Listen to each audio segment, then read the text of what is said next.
Assalamualaikum warahmatullahi wabarakatuh.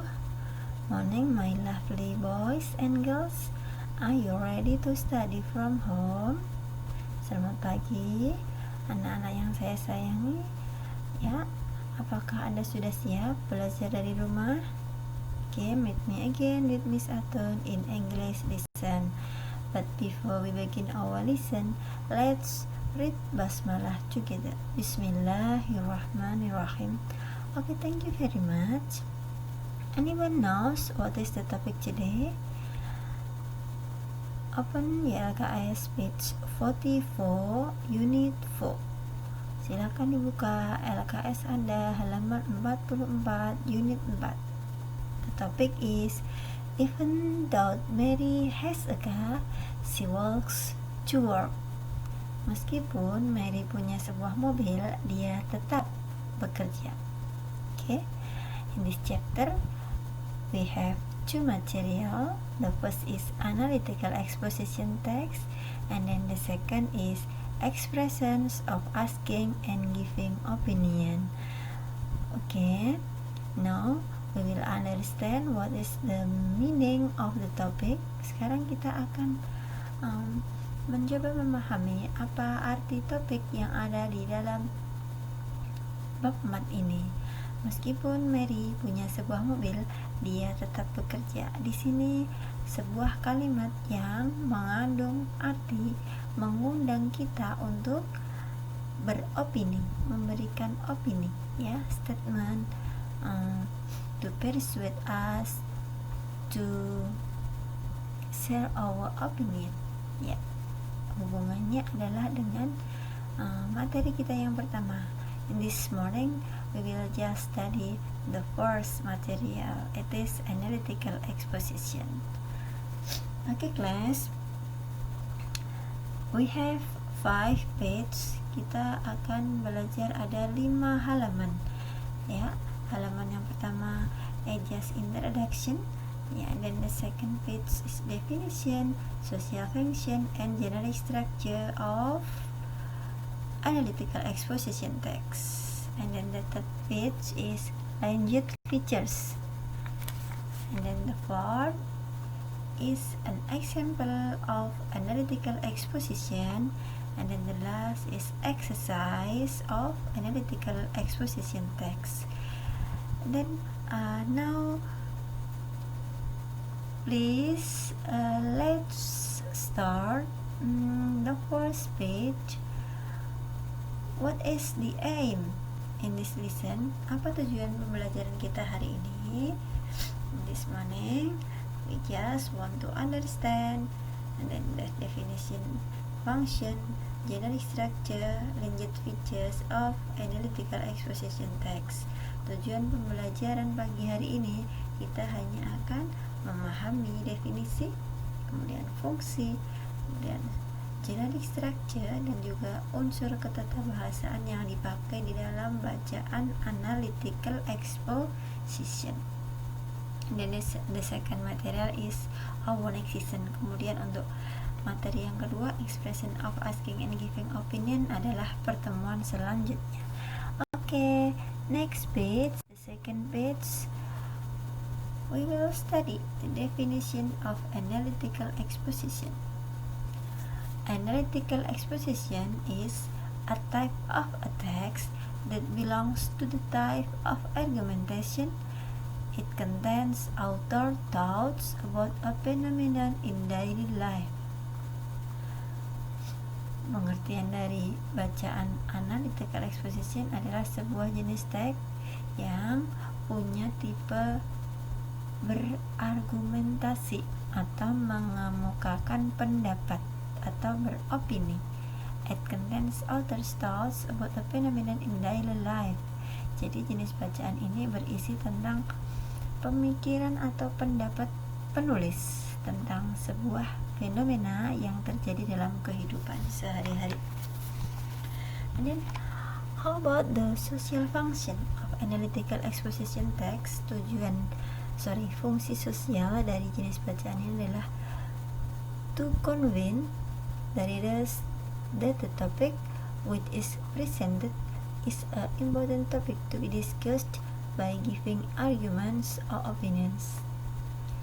Tujuan sosial, fungsi sosial dari jenis bacaan ini adalah untuk to convince, untuk meyakinkan, ya, untuk meyakinkan pembaca bahwa topik yang dibahas tersebut adalah penting untuk dipahami. Oke. Next,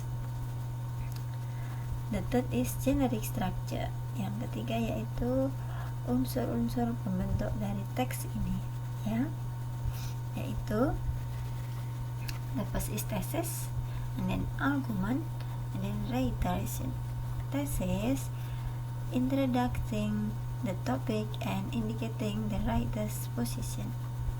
Thesis adalah perkenalan, memperkenalkan topik, ya, yang menunjukkan posisi penulis, ya. And then the second is argument. Argument ini pendapat, ya.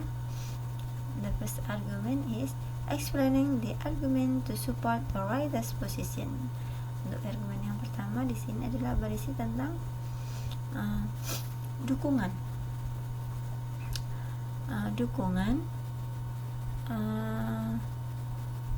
kepada penulis. Jadi di sini adalah yang pro, ya. Okay. And then argument 2, explaining the other arguments to support the writer's position. Ya. Yang kedua di sini berisi juga argumen yang mensupport pendapat penulis. Mungkin ada juga argumentary, ya, sampai dengan argumen berapa banyak, ya, terserah dari penulis. Yang terakhir yaitu reiteration. Reiteration adalah paragraf penutup atau akhir dari teks tersebut, biasanya berisi tentang kesimpulan. Oke. Next, how about the language feature? Bagaimana dengan unsur ketatabahasaan yang dipakai di dalam teks ini? Yang pertama, using relation verb. Relation verb adalah sebuah kata kerja yang diposisikan berfungsi sebagai kata kerja, ya. Contohnya adalah look, fell, become, dan lain sebagainya, ya. Jadi fungsinya dia adalah sebagai kata kerja. Next, yang kedua, using modality, menggunakan model. Model itu ada bermacam-macam, ada will, ada may, ada might, ada can, ada could, ada would, ya. Oke. Next, using conjunction. Conjunction adalah kata sambung atau kata penghubung.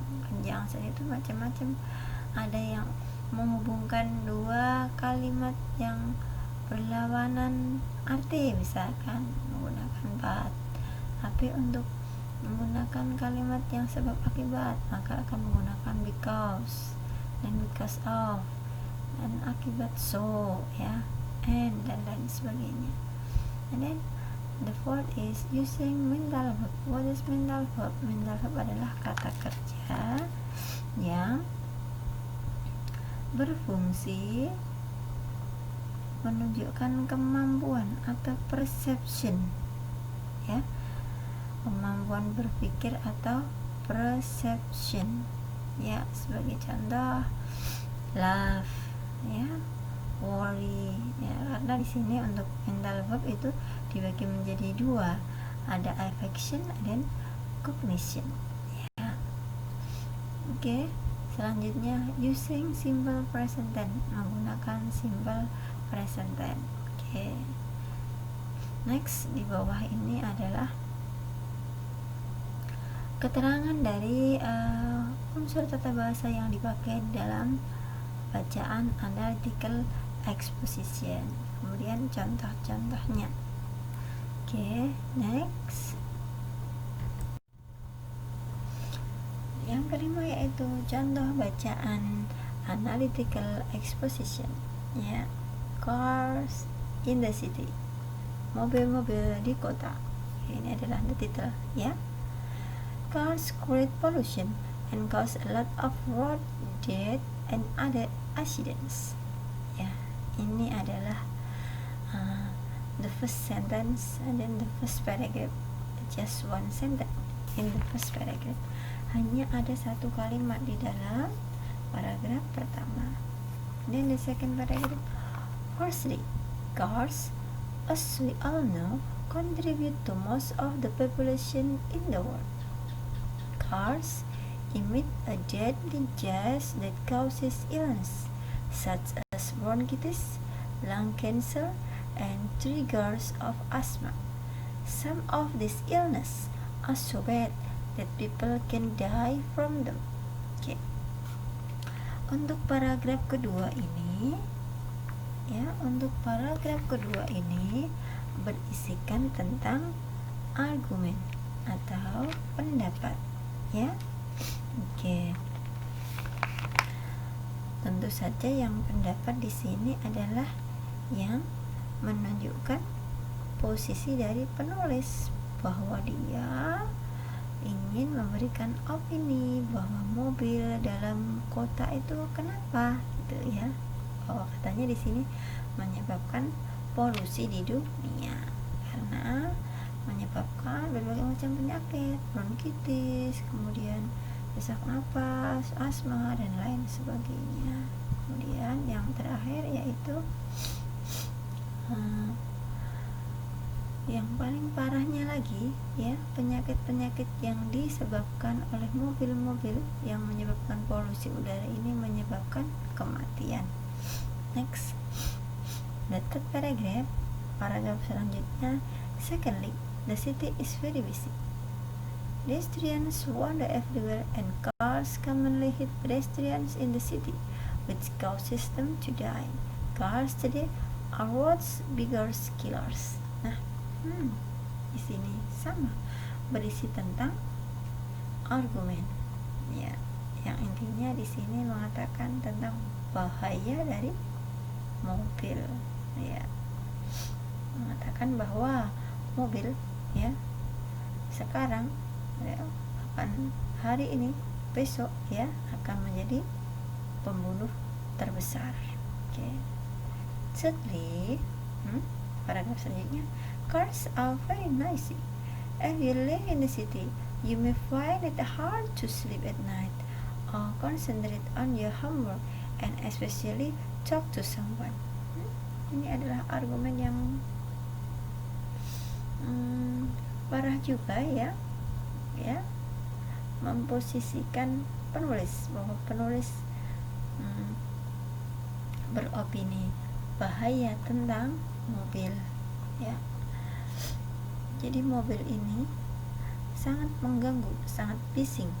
Ketika Anda tinggal di kota, maka kamu sangat kesusahan untuk tidur malam dan juga konsentrasi dalam bekerja, dan juga khususnya lagi berbicara dengan orang lain sangat bising ya. And then the last, ini adalah iteration. I persuade that it is good for the city government to ban too many cars come into the big city because cars make the city in trouble, crowded and heavy traffic jams every time. Nah, ini paragraf yang terakhir ya. Dia mengatakan bahwa saya membujuk ya, dia mengemukakan pendapatnya bahwa dia mengatakan kepada pemerintah, memujuk kepada pemerintah kota untuk melarang banyak mobil masuk ke kota besar karena menyebabkan permasalahan ya, macet ya, bising ya, setiap saat. Oke. Jadi jelas di sini bahwa the author is doesn't agree if cars enter to the big city ya. Cars must be banned ya, bahwa mobil harus dilarang, harus ada prohibition ya, harus ada larangan. Oke, jelas sekali contoh di sini ya. Contoh di sini berisi tentang bahaya mobil di kota. Ini menurut pendapat penulis, ya. Oke. Mungkin nanti akan ada jawaban dari Nada Authors, akan ada penulis yang lain yang akan menjawab setuju atau tidak dengan tulisan yang dibuat oleh penulis yang ini. Oke. Ya. Di sini untuk paragraf pertama adalah tesis. Paragraf pertama adalah tesis, kemudian the second, the third, and then the fourth is argument, ya. Paragraf 2, 3, dan 4 yaitu adalah argumen atau pendapat yang mengatakan bahwa mobil itu harus dilarang karena bahaya-bahaya tadi. Kemudian yang keempat yaitu ajakan penulis, ya. Ajakan, rayuan, dan juga kalimat yang meyakinkan bahwa yang dikatakan di atas adalah benar dan bahwa